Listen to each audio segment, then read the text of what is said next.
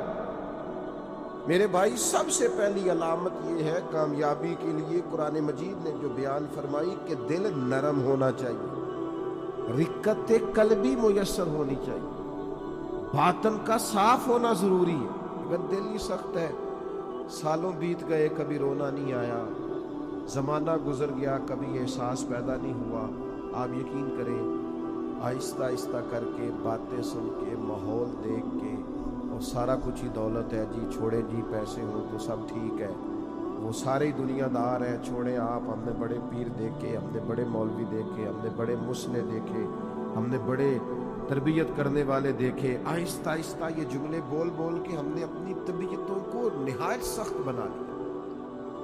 دل میں کوئی گنجائش نہیں رہی، ہمیں کوئی اچھا نہیں لگتا، ہمیں کوئی مخلص نہیں لگتا.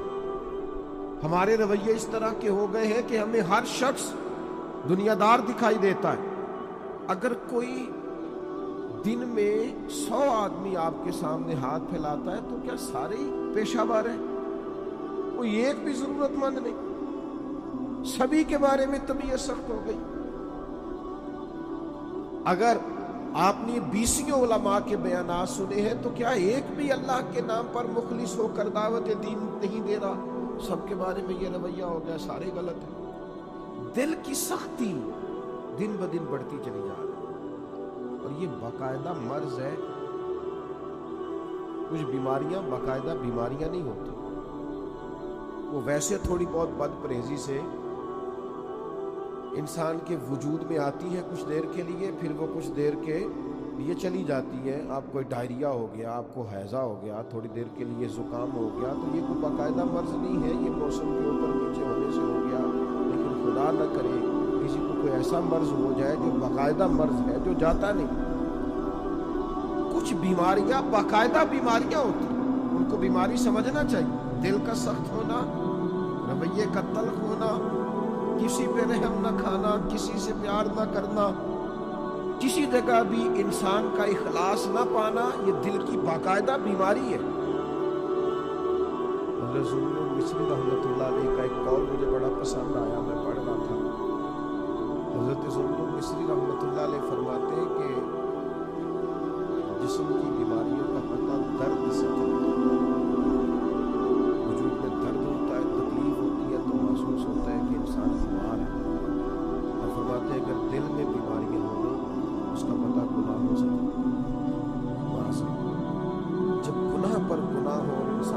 احساس نہ ہو تو باقاعدہ دل بیمار ہو. اب اس کو احساس ہی پیدا نہیں ہوتا. اچھی بھلی اس کے سامنے آنکھ کھلی ہے, اس کی فجر کی اذان اس کے سامنے ہوئی ہے, لیکن یہ بالکل لیٹا, وہ سخت بیمار ہو گیا دل. 6 لوگ اس کے سامنے سے اٹھ کے ظہر کی نماز کے لیے گئے ہیں, لیکن یہ آرام سے بیٹھا ہے, بیمار ہے اس کا دل. اس کے سامنے رو کے کسی نے اپنی بیمتا سنائی ہے کہ لیکن اس کی بھری ہوئی تجوری ہے. اس نے کہا میرے پاس روز بڑے ہی لوگ آتے ہیں, انہیں پتہ ہے کہ تو دل سخت ہو گیا. یہ بیماری ہے. اقبال کہتے ہیں دل بیدار پیدا کر کہ دل خوابیدہ ہے جب تک, نہ تیری ضرب ہے کاری نہ میری ضرب ہے کاری. اور ایک درویش نے کہا تھا زندگی زندہ دلی کا نام ہے, مردہ دل کیا خاک جیا کرتے, جن کے دل مردہ ہو گئے وہ کیسے جیے, اندر ان کا بالکل مر گیا, باطن مردہ ہے, کسی چیز کا کوئی اثر نہیں, نہ کسی کلام کا, نہ کسی نعت کا, نہ کسی باز کا, نہ کسی تقریر کا, نہ کسی کے رونے کا, نہ کسی کے تڑپنے کا, کسی چیز کا کوئی اثر نہیں. تو معنی یہ ہے کہ باطن اجڑ گیا, اندر بھی. اور یہ کیسے بیماری ہوتی ہے؟ سنیں, ایک تو زیادہ ہنسنے سے دل مردہ ہو جاتا ہے, زیادہ باتیں کرنے سے اور بیکار باتیں کرنے سے دل مردہ ہو جاتا ہے. صوفیاء نے لکھا ہے جن لوگوں کے مزاج میں تنقید ہوتی ہے ان کا دل مردہ ہو جاتا ہے. طبیعت ہی ہر وقت نقص تلاش کرتی ہے, مردہ ہو جاتا ہے. اور بڑی سخت بات ہمارے بزرگوں نے لکھی ہے, فرماتے ہیں جو دین کے نام کو لے, دین کے کام کا دعویٰ کرے اور اس سے دنیا اکٹھی کرے, ان کا دل باطن اجڑ جاتا ہے پورے طور. یاد رکھیے گا اور سمجھ لیجیے گا کہ دل کی سختی ایک باقاعدہ مرض ہے. صحابہ کرام علیہم رضوان اس مرض کے علاج کے لیے حضور کی بارگاہ میں باقاعدہ حاضری دیتے ہیں. ایک شخص نے عرض کی یا رسول اللہ دل بڑا سخت ہو گیا, کریم کرم فرما, مہربانی کر. اللہ کے حبیب علیہ الصلوۃ والسلام نے فرمایا تو اس طرح کہا کوئی یتیم ملے نا جس کے سر سے باپ کا سایہ اٹھ گیا,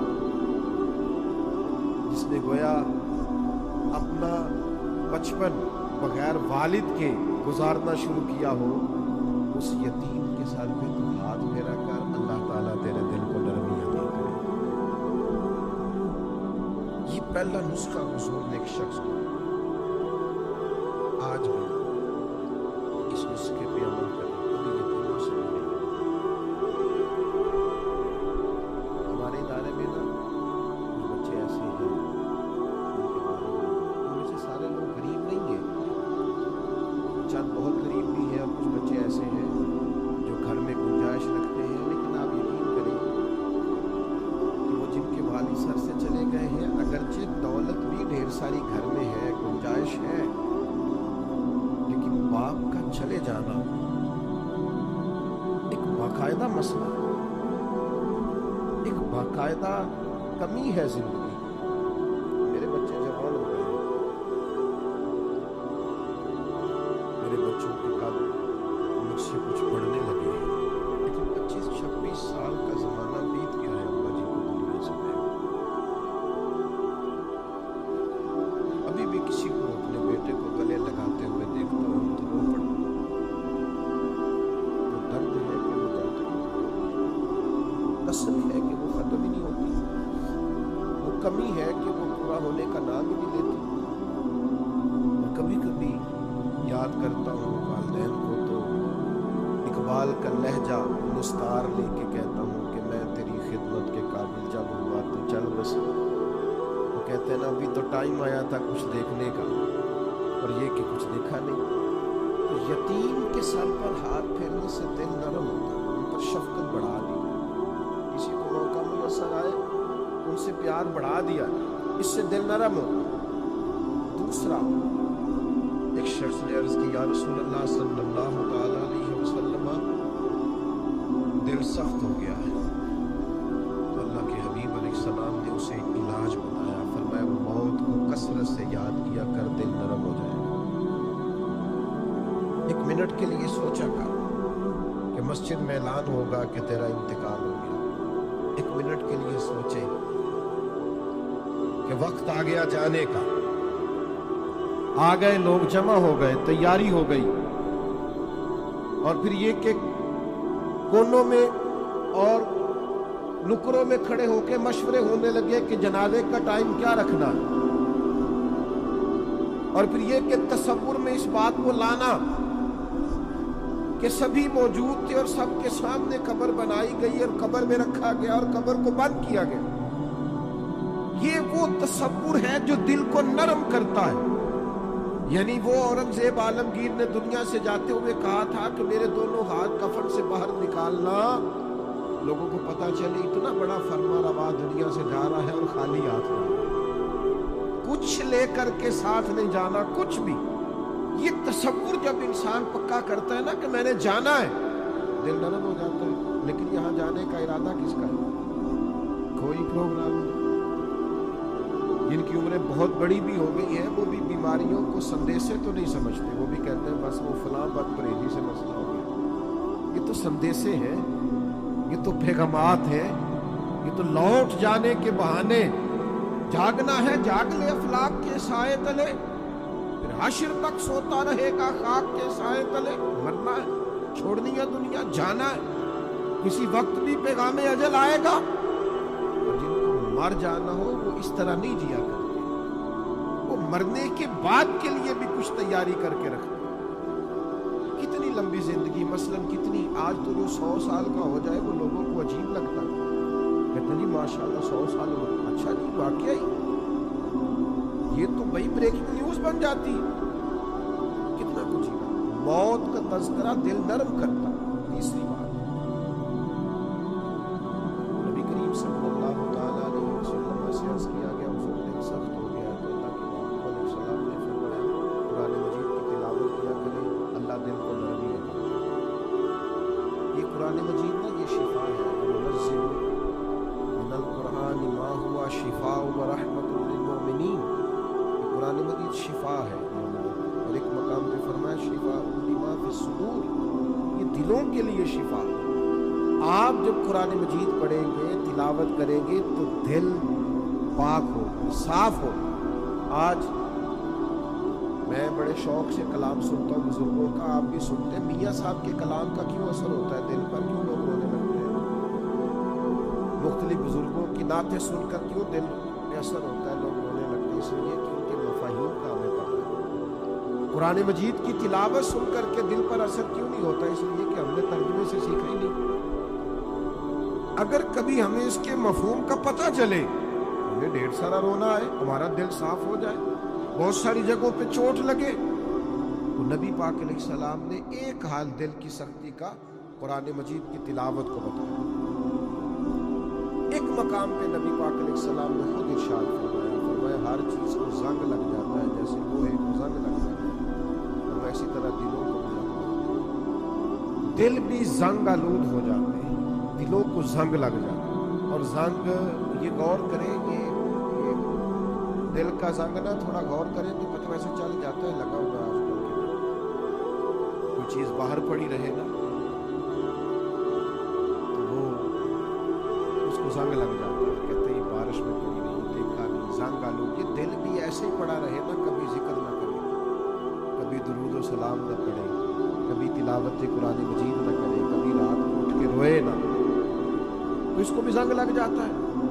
تو حضور نے فرمایا ہر چیز کا زنگ اتارنے کا آلہ ہوتا ہے۔ کیا کہتے ہیں؟ ہمارے لوہے کو زنگ لگ جائے تو کس چیز سے اتارتے ہیں؟ ریگ مار مارتے۔ حضور نے فرمایا ہر چیز کا زنگ اتارنے کا آلہ ہوتا ہے، جب دل کو زنگ لگ جائے تو اللہ کا ذکر کرو، دلوں کا زنگ اتر جائے گا۔ اللہ کی یاد کرو، تسبیح پڑھو، اللہ کی حمد کرو، اللہ کی تکبیر بیان۔ یہ جو صوفیاء ذکر کراتے تھے، بار بار ضربیں لگتی تھی، اس سے دل کا زنگ ہی تو اترتا۔ اور ایک بات، تمام صوفیاء کہتے ہیں صورت سالے سے بھی زنگ اترتا ہے۔ اچھے لوگوں کے پاس بیٹھے تو دلوں کا زنگ اترتا ہے، اور برے لوگوں کے پاس بیٹھے تو دلوں پہ زنگ چڑھتا ہے۔ آپ برے لوگوں کی صحبت میں بیٹھے، معاذ اللہ جو دنیا